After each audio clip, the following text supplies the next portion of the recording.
కూర్చోవచ్చు, ఎవరైనా చూడొచ్చు. అయితే సీతక్క దగ్గర లేకపోతే బట్టల దగ్గర షాయిది అయిపోవచ్చు. సమయానికి వస్తే భోజనం కూడా పెడతారు వాళ్ళు.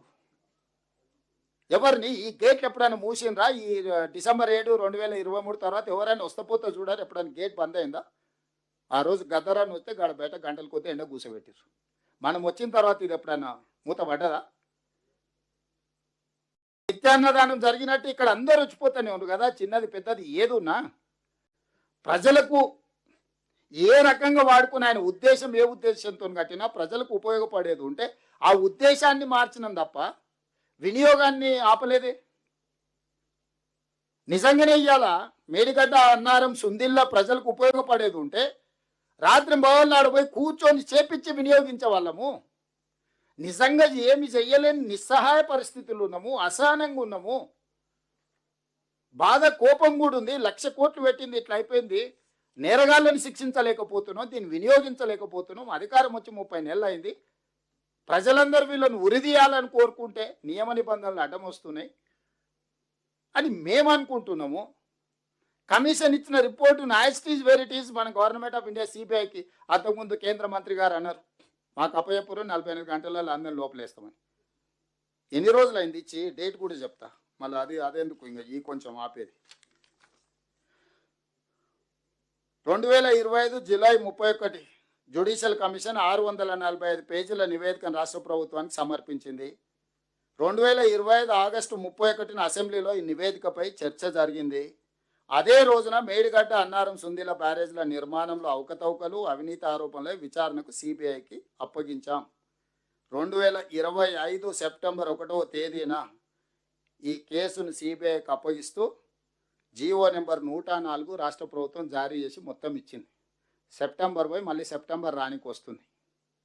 మరి ఆ నుంచి బయలుదేరి నడుచుకుంటూ వస్తురేమో మా బటన్ అని అడిగి మళ్ళీ ఏమన్నా ఇచ్చి సిబిఐ అధికారులకు మరి విమానమో బస్సో కారు పంపన్న. మరి నడుచుకుంటూ వస్తే చాలా టైం పట్టేటట్టుంది ఢిల్లీ నుంచి. ఈరోజు ఈ నేపథ్యంలో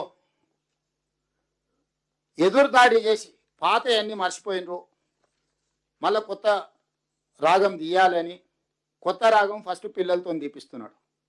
ఇది జర వినసొప్పుకుంటే ఆయన దిగుతాడు, లేకపోతే మళ్ళా రాగం మారుస్తాడు దీన్ని ఇట అట అని. సో స్పష్టంగా ప్రజాభవన్ నుంచి చంద్రశేఖరరావు గారికి సూటిగా నా విజ్ఞప్తి, శాసనసభ శాసన మండలి ఉమ్మడిగా సమావేశాన్ని ఏర్పాటు చేద్దాం. మీరు స్పీకర్ గారికి లేఖ రాయండి, తారీఖు చర్చ జరగాల్సిన ఎన్ని రోజులు.